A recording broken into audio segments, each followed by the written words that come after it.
Hey, welcome to the closing beat, everybody. Happy Wednesday. How's it going today?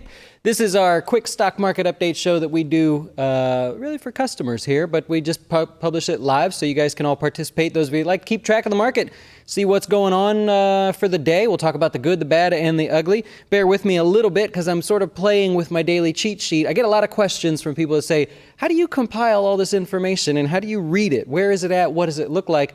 And I've been sort of tinkering with the idea of maybe just making that public for our customers just so you could see like the cheat sheet and kind of get a daily summary or see what's typed and everything in there so you can save it for you, maybe learn something. Or keep track of the stats and all the good stuff we do. We're financial advisors here at Jazz Wealth, and we focus on the markets every day. You want to work with a financial advisor that is there, that actually does the work on a daily basis, not someone that goes and plays golf every day and they sort of check in once a year. We're here every day, and we do a weekly class for our customers, actually. This week, it's actually tomorrow, Thursday, 8 o'clock Eastern Time. We're going to do it live for the public, so we'll just broadcast live on YouTube if you want to participate. It's at our channel, Jazz Wealth, on YouTube. We're going to do it live. We're going to talk about trading strategies, so a little bit more for the active trader. We focus on all sorts of different topics here, but we just thought, let's see. Let's see if you guys want to get a taste of what it's like to work with us here at Jazz Wealth. Apparently, we're also live on Roku, so welcome. Those of you watching on Roku, it's called the Investors News Channel. It is a free channel you can add there to Roku if you want to participate. We just thought it'd be fun to, hey, let's just, build a TV studio, and instead of just being boring and giving this sort of basic financial advice, why don't we make it interesting, right? And teach people along the way, so we do that. We're also playing a game called Guess the Dow. If you want to participate, bottom right-hand corner of your page. I know I say this every day. No strings attached. No purchase necessary, no spam, no marketing, no nothing. The only email you will get from us is if you win. Guess where you think the Dow will close next week? And if you're the closest without going over, we'll send you $100, gift card actually. And if you're one of our customers, we'll put it in your account if you want us to contribute. And a key thing there, if you have a Roth IRA and you're like, I'm not going to play because I've already maxed out my Roth IRA, I can't contribute anymore. If I give you money, it doesn't count. Right? So you could theoretically get an extra $100 a week into your Roth IRA and sort of bend the rules a little bit if you want to play along. All right, let's get started here. You got the Dow lower by 115, the S&P lower by 19, the NASDAQ down 37. Your breaking news of the day sort of thing is Netflix reporting earnings. So Netflix reported they beat on earnings. They almost always beat on earnings. They missed on revenue. The real disappointment seems to be with the subscriber count. Kind of a wide miss there. We were expecting, I think, 5 million subscribers worldwide. They only got 2.7 and they actually lost 100,000 subscribers here in the States. They haven't missed that wide, and I don't even know. I couldn't go back far enough. I don't think they've ever missed by that much in terms of their subscriber growth. They blamed it on areas where they increased prices, because remember they just upped their prices, and so they said, hey, yeah, we lost some customers because of that. They didn't seem to mind. I'm going to say it's because the attention was better spent elsewhere, right? I think there was a lot more attention spent on, what was the show? Help me out here. Oh, Game of Thrones, right? Stealing a little attention. And then some people were like, hey, you lost The Office, you lost Friends and things like that. We'll go over to the charts here and take a look. You got Netflix after hours. The initial reaction is not very good. It's trading down here around 220. 225 area. That puts it below the support. As the conference call gets going there, I think the technical traders will realize that's a buy. I'm not telling you that's a buy. I'm just saying that's how I think technical traders will respond. That's an awfully large sell-off there. And in the area of support, like we talked about yesterday, we'll see what happens tomorrow. But so far, Netflix, very sharp move to the downside there. If we're looking at the S&P 500, we mentioned yesterday, running out of steam, right? Low volume, not a lot of participation. There's just nothing there to tell you to buy more stock at this very moment. And so I'm going to continue that theme today. Monday, I said tentative. That's how the markets felt. Tentative. Yesterday, we sort of reiterated that. Today, you're starting to see the fruits of that sort of focus over the last couple of days. The lower volume leads to that pullback. There's more sellers than buyers, and the buyers are basically on vacation anyways. They don't have a good reason to buy. Earnings really hasn't been all that impressive. We've got earnings season underway here. Yesterday, I told you we had 10 names that reported in the morning, and 10 out of 10 of those beat on earnings, but only 6 out of 10 of those beat on revenue, so not a great start.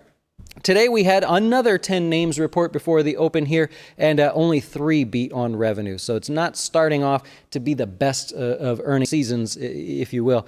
And there's a lot more to go, right? So there's no reason to panic just yet. But in the meantime, you see the market's pulling back in the midst of this uptrend. Totally okay, totally acceptable in my opinion. We take a look at the NASDAQ. You also got a pullback there. Also, after hours, that's going to have some pressure on the NASDAQ futures thanks to Netflix. So you're already sort of seeing that. NASDAQ futures, I can't show them on that chart. Down almost 1% after hours here. So adding another 0.5% to the day's declines, at least after hours due to Netflix. Same thing though, low volume, right? Summertime volume. You got a nice uptrend here. You have a reason to take a break. You have a reason for a pullback, and you're certainly getting that. Now, mostly lower overnight. If you follow the overnight markets or you follow globally, over in Europe, over in Asia, most things were lower on the day. European auto sales came in a little bit lower than expected. I think it was the biggest year-over-year decline in so far this year.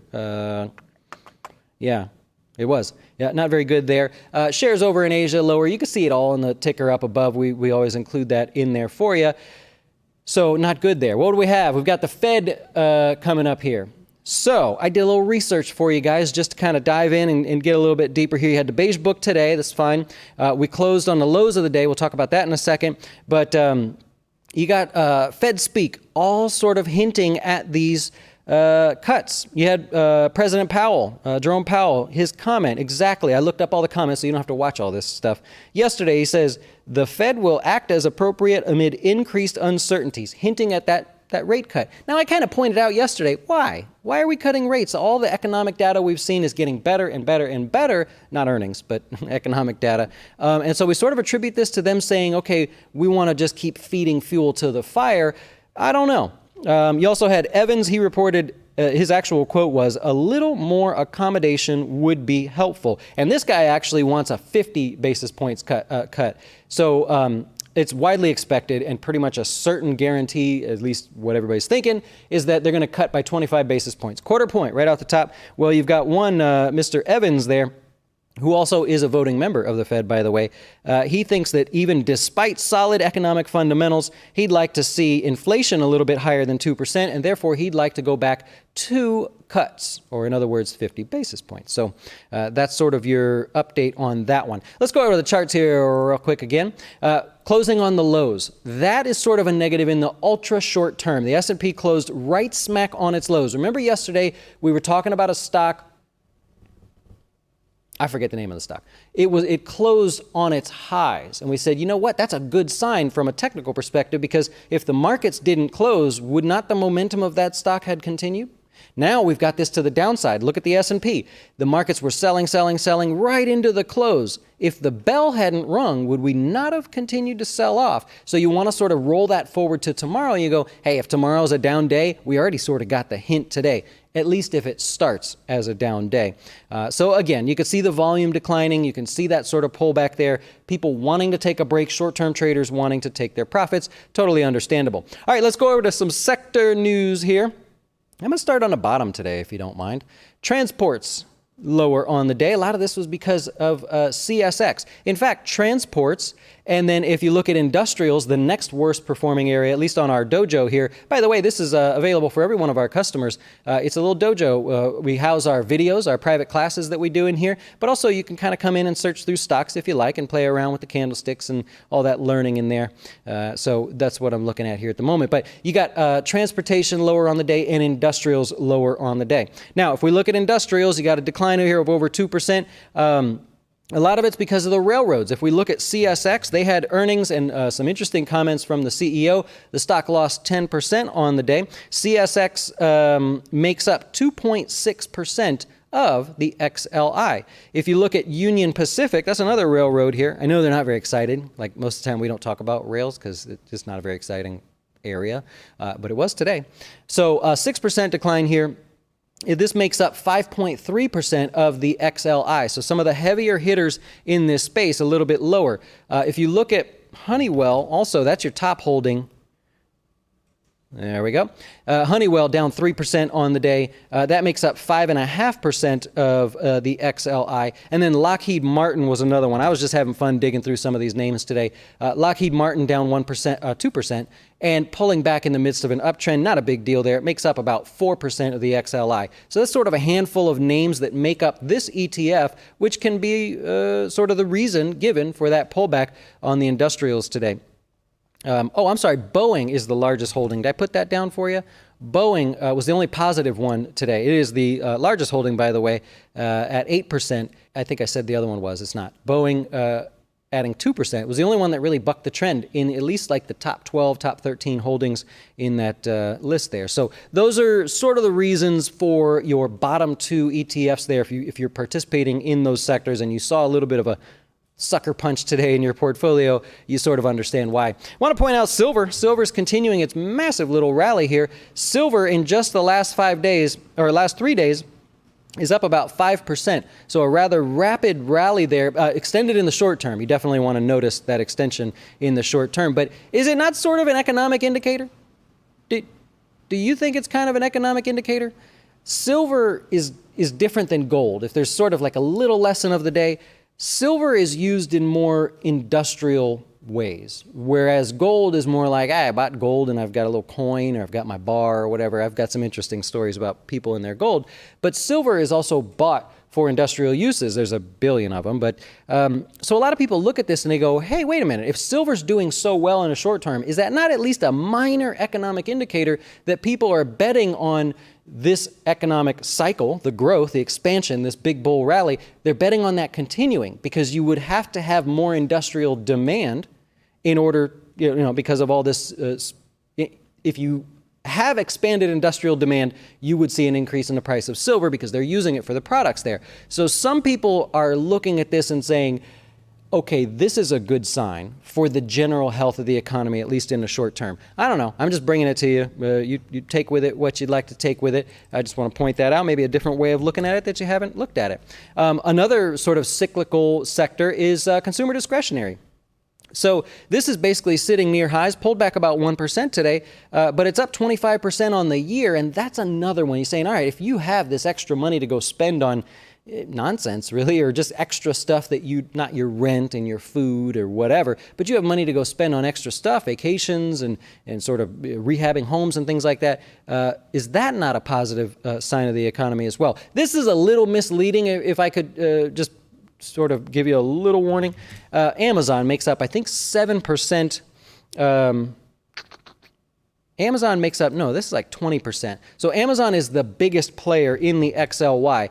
It's up 25% on the year. So if you were to kind of break it down, you go, well, Amazon is responsible for about 7.5% of this entire gain for the year. So it's a little misleading there, if there's such a thing there. So I just wanted to point that out. Up at the top here, you got utilities moving a little bit higher on the day, and semis held their own. So semiconductors really held their own today. Nothing really impressive. You had banks lower on the day, so a bit of a tug of war there. But I thought the semiconductors holding up in the midst of kind of a little bit of a tech sell-off, not a tech sell, just a tiny little sell-off there, was pretty impressive. Other than that, you got at least 0.25% gains or more across the board. You're feeling that pullback, or at least I hope you're feeling that, or kind of seeing that from Monday, Tuesday, Wednesday, getting the feel that that's okay if we pull back. I would think so as well. All right, as for the S&P 500, you got 75% of them over the 50-day moving average. It was 82% yesterday. That's the biggest one-day drop in over 15 days. So if you follow that metric with me, I don't know if that's interesting to you. Financial is still kind of leading the way. They have the most stocks over the 50-day moving average. Still, they're still very much in focus. You got Morgan Stanley reporting earnings tomorrow. It's down 1.5% today. They beat on earnings 77% of the time, and the next day it is positive, meaning the odds of this stock being positive tomorrow are 69%, if that helps you. I know it's ultra short term, and you thought you were advisors. You guys focus on the long term, just like playing and seeing the day-to-day action, just because you never know what little thing's going to give you a hint as to sort of strength or weakness in the overall market. Average gap for this one is 1.04%. So 69% of the time, it gaps higher by an average of 1.04%, if you care about that. My active traders out there like to see that. Capital One's also going to report earnings tomorrow. It's not as good, though. They beat on earnings 65% of the time, revenue 42% of the time. The next day is basically a coin flip. Half the time it's positive, half the time it's negative. It's actually 51% of the time in its 18 years that I'm able to go back that it starts the day positive. So I don't know. We'll see. That one's like a coin flip. You just kind of want to cheer it higher anyways to help support the financials there, if that helps you. Okay, new highs and new lows. You had 26 new 52-week highs today. There were a lot of the names from yesterday. Remember, because there was like 88 names yesterday. A lot of them were very close to making new highs today, but they kind of suffered through this little pullback that we saw there, so not a big deal there. A couple names I'd like to point out for you, for those of you that play these 52-week highs and lows. Hershey, solid breakout on an upgrade today. Goldman Sachs upgraded Hershey's and said, because Hershey's is raising their prices, along with the other candy maker too. I can't think of their name at the moment. Someone else raising their price. Doesn't matter. I'm going to buy the candy anyways. Stock was higher by 4% on the day, because of that. I think you have eBay did hit highs, but it really came back quick. So this is what you kind of want to watch out for. Stocks that are on your 52-week breakout list, and then they turn around and retreat like that. JEC is another one. It's sort of a misleading 52-week high. It did hit 52-week highs, but it closed on the lows. So you want to think about that. If you're someone that plays momentum, whether you're an investor or an active trader, whatever you do, if you're someone that plays momentum and you look to these lists for ideas, would you rather have something like JEC or eBay that sort of psych you out on the day and place your bet there? Or would you look at something like Cintas? I don't actually know how you say that company. I always say Cintas. Strong breakout, up 8% on the day and closed near the highs of the day. Or Hershey, right? We talked about Hershey already. Great strong breakout there and also finishing very positive. Momentum clearly is going towards those names. So you want to pay close attention to things like that. Oh, RSG, I'll point out, if you like the trash space, very positive, strong area. Waste Management, Republic Services is RSG here. Stronger area, that broke out. It tried to break out, just a tiny little breakout there on the day. And Waste Management is the beast in this sector, just a very tight, solid, strong uptrend. That one also hit new 52-week highs. It's just one of those little subcategories of the markets there that I think grabs attention. New lows list, same names, right? Got Southwestern Energy, new lows. I only point this out again because, look, more of a waterfall. Notice that volume increasing. Notice the range in each day getting bigger and bigger. It's sort of that waterfall happening right in front of your eyes. I mentioned the same thing that I did yesterday. I don't like the price, but I like chart patterns like that. You got also Cimarex as well, hitting new 52-week lows. Same thing, did this yesterday. You should know Nordstrom. We talked about this yesterday. Someone asked this question and I said, there's no reason to get excited about Nordstrom. There's no technical reason, no fundamental reason. You're just sort of hoping and hold. If you own it, you're sort of hoping and holding. Today it did break down, so another 4% to the downside there. Yeah, that's a tough one. That is a tough one. Let me see what we have here. A couple more things, and then I'll take your questions if you have any. Tomorrow we have earnings from Dr. Horton. It's a home builder. I call it Dr. Horton. It's DR Horton is the company. Honeywell, Morgan Stanley, Philip Morris, UNH, and Union Pacific. Remember, we talked about the rails earlier, right? Is this a chance for Union Pacific to piggyback on what CSX said today, or will we find some sort of strength or shift in business there for Union Pacific? We'll try to cover that for you. And then after the close, you've got the first earnings from the most recent, one of the recent IPOs, Chewy.com, the PetSmart name there. So that'll be coming after hours, which they're expected to lose money, by the way. I think they're expected to lose 7 cents a share. I don't know. We'll see what happens there. And then another bank, you've got Capital One, but really everyone's going to probably be focused on, after hours tomorrow, they're going to be focused on Microsoft, expected to make $1.21 a share. Oh, and then you have Skechers as well, if that helps you. News for tomorrow. You got Philly Fed Manufacturing. I thought that was interesting. It beats expectations exactly 50% of the time. So you can't look at that and go, oh man, what do we expect? How often does it do better, and what does the market do? What do individual sectors do? Nothing. It's higher than expectations exactly 50% of the time, and XLI is the best performing area of the market when it does beat, if it happens to beat tomorrow, average gain of about 0.25%. You also have jobless claims coming out. They do a little bit better. They beat expectations 50.2% of the time. There's nothing there.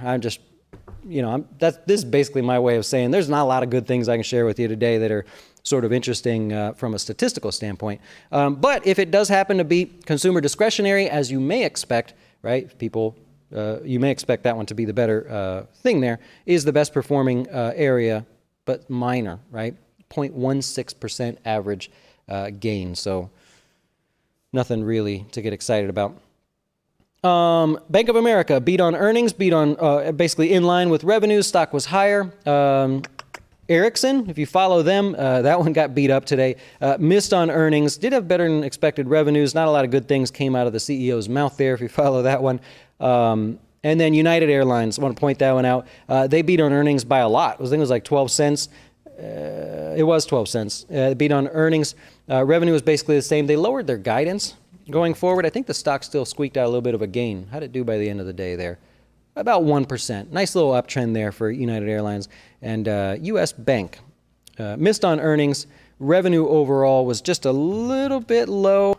I think the stock was still higher on the day. Yeah, it added 2%, kind of breaking out of a tighter little range. Let me show you that real quick. I'm not telling you to buy the stock or anything, but if I use a little secret tool over here, I'm not sure why that happened.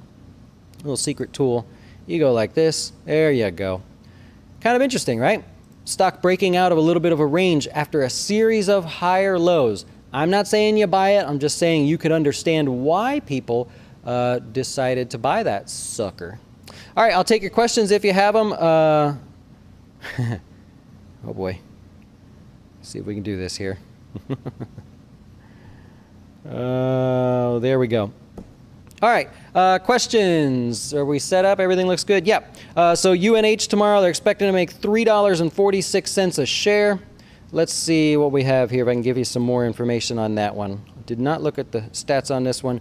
It's positive 54% of the time. They beat on earnings 92% of the time.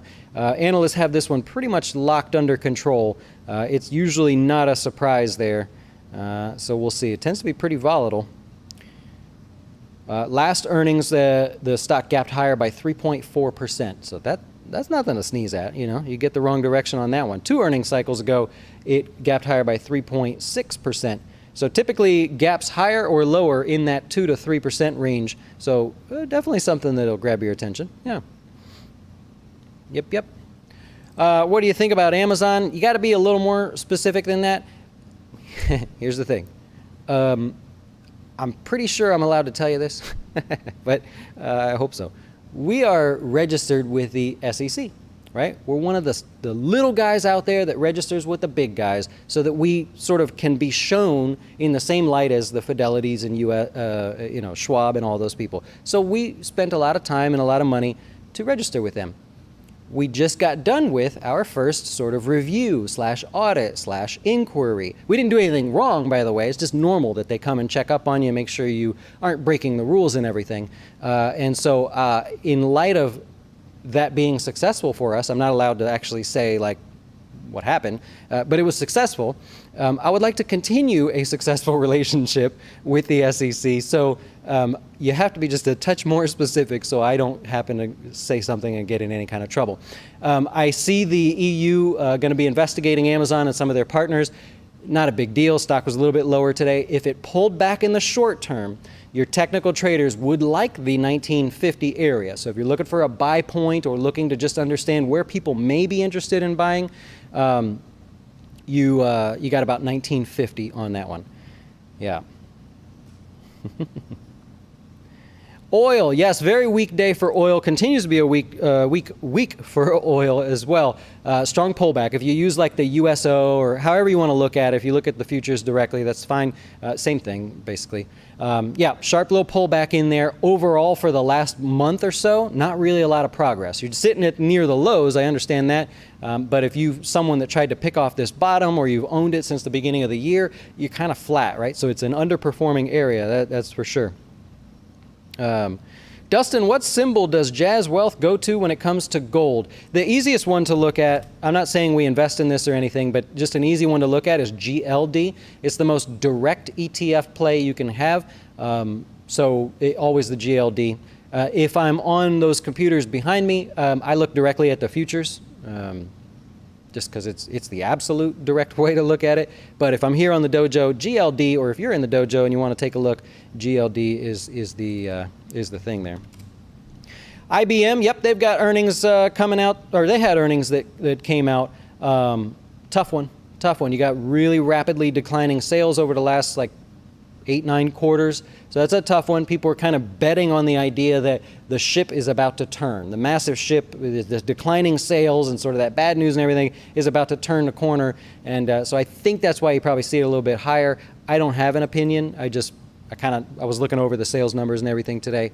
Yeah, you have to be a bit of a contrarian, which apparently there are some, so that's okay. You want to look, here we go, let's see if I can pull it up. There you go.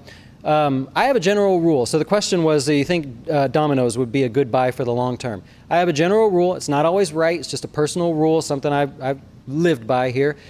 You don't ever buy a stock immediately after it gets whacked in the face on a one-day sort of move, like this gap lower over here. See what happens later? It tricks you. You think it's going higher, but it tends to give you a little bit more. I like to let it settle down, and if you're going to be a contrarian, give it some time. I don't think there's any hurry in something like this. It would be, I'm not telling you what to do, but it would be very rare looking at any stock that it gets punched like this and immediately snaps back to recover all of it. And so because that's super rare, why put money there and let it sort of float around for a while, you know? That's a tough one. Libra, direct in-your-face attack against the U.S. dollar. Boy, they treated it like that today, didn't they? I watched some of that testimony there on Capitol Hill. They sure were treating it like, hey, you're coming after the dollar. We don't like this, and gave them a hard time. I know a lot of it's political. I get it, but yeah, he held his own. That guy that they set there, he held his own. And again, they asked for Mark Zuckerberg to come back. He's not coming back. What do you think about Dish? So Dish is doing well. I mean, it's a nice, tight little standard sort of uptrend. Nothing too extended in the short term. You got to be happy with it if you own it. I mean, that's pretty cool. Trump says he'll investigate Google, but the stock doesn't react. So I understand the comment. I saw the comment. If you ever watch, every president has their own things. You know what I mean? Not that they're good or bad. I'm not picking on anybody or cheering for anybody. But anytime an off-the-wall question gets asked to President Trump, he always says it's something we may look into. It's something we're taking very seriously. It's something we may be focusing on. He says that. There's probably nobody there that's even considered what he just said. And so I think investors are starting to realize that. So when you look at something like the Alphabet or Google, however you want to look at it, you don't notice these sort of crazy things happening. I get it that they have other issues going on there at Google and Alphabet, but really watch how President Trump talks, and you sort of get a feel for what is him just talking and what is actually maybe going on behind the scenes. The drug comments were a good one from before, even though he backed down on it. You would think the stock, so you're saying, all right, Amazon Prime Day was supposedly super successful, everything went really well, you would think the stock would still be high. It's the same like Apple. When Apple would announce a new product, right? You always got a feel for what the product was ahead of time, and investors would buy on that news. And then the short-term guys would take their profit on the announcement of the news. So a lot of people expecting Amazon Prime Day to be successful weren't going to wait until after we all found out. They sort of made the bets ahead of time. Analysts were all over that one. They nailed it. If you follow the analysts that cover Amazon, almost perfect. You talk about the smartest guys in the room nailing one of the most diverse, complicated companies to understand, maybe besides IPM, out there. Very interesting. How much money do I need to start a retirement or investment account with you? There's no minimum. The only rule, which we don't set, is set by the IRS, is the maximum. Right? So there's no rules as far as that we have. There's no minimum, essentially. Yep. Any news on the CVS Aetna merger? I didn't see anything. I haven't seen much this week, actually. So I could have missed it, but I haven't seen anything. Dustin, what are those moving averages set at? I always do the same.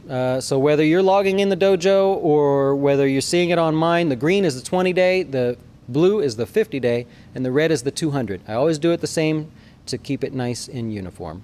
Yeah. What do the stats say about Netflix the next day, whether it's up or down? I looked this up. Let me see. Can I look it up that fast?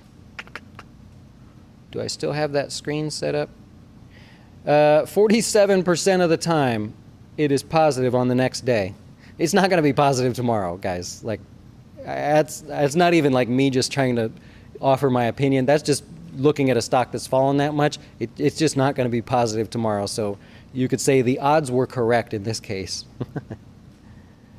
I don't know what I mean, the guy would have to basically say, we have eliminated all of our debt. That's probably what it would take. Netflix to say, we have paid off all of our debt. Somehow, that's what it would take to get it to rally that much. I just know, you know, you're not going to see it rally back that much. I have to check now just to see, like, did it do it? Of course, because nope, it's even lower. So it's breaking through the 320 number. So no worries on that one. The stats prove themselves on that one there. Thoughts on 3M? You got to be more specific. I mean, I can just look at, like, you know, technically, like, what's going on with the chart. It's a beaten down stock. It had that string of super long string of down days there. It's sort of settling in. I did a class on how to buy a downtrend. I think it was 3 different ways to buy a downtrend. This would be a good example of one of how to buy a downtrend. You want to be very careful there. But it would be helpful, like, if you ask the question, you know, long term, short term, I own it, I don't own it, I'm thinking about owning it, I'm thinking about shorting it, I'm an active trader, things like that help give you a little bit more specific comments. Also, if you schedule a call on the website, don't be surprised if it's me that calls you, but I can't offer you direct advice. Right? I can help guide you, I'll point you in the right direction if we're not a good fit, but I can't tell you what funds to buy. Not because I'm a bad guy, I'm just not allowed to. Like I said, had a successful meeting there with the SEC. I'd like to keep a strong relationship with them, and I plan on it. What are your thoughts on the market direction for the rest of the year? Maybe not so much thoughts, but hopes. I kind of hope that the markets pull back through the rest of the summer, kind of like May. Give me 7, 8, 10% where people get a little frustrated, and then give me a rally into the rest of the year, somewhere in the 25% range. I wouldn't expect to see more than that. I'll take it, but I would, you know, I've already covered all the stats for you to tell you it's highly unlikely. In fact, never does the market close higher than the 6-month mark when it's up over 20%. So it's more preference for me than what I think, and I hope that's what happens. Yeah. Thoughts and prayers for 3M. If you're adding to it for a dividend portfolio long term, any stock that sells off that your focus is on a dividend, I'd have no problem buying into that. Let's say Verizon, for example, you own it, you've been like buying little bits here and there, building overall your dividend portfolio. If that thing gives you a discount, you're not going to guess the bottom anyways, but hey, what a great opportunity to sort of dive in there and pick up a little bit cheaper. That I could understand, right? If you're an active trader, I'm not sure that that's the best bet, but thank you for that, by the way. Good question. Very well phrased there.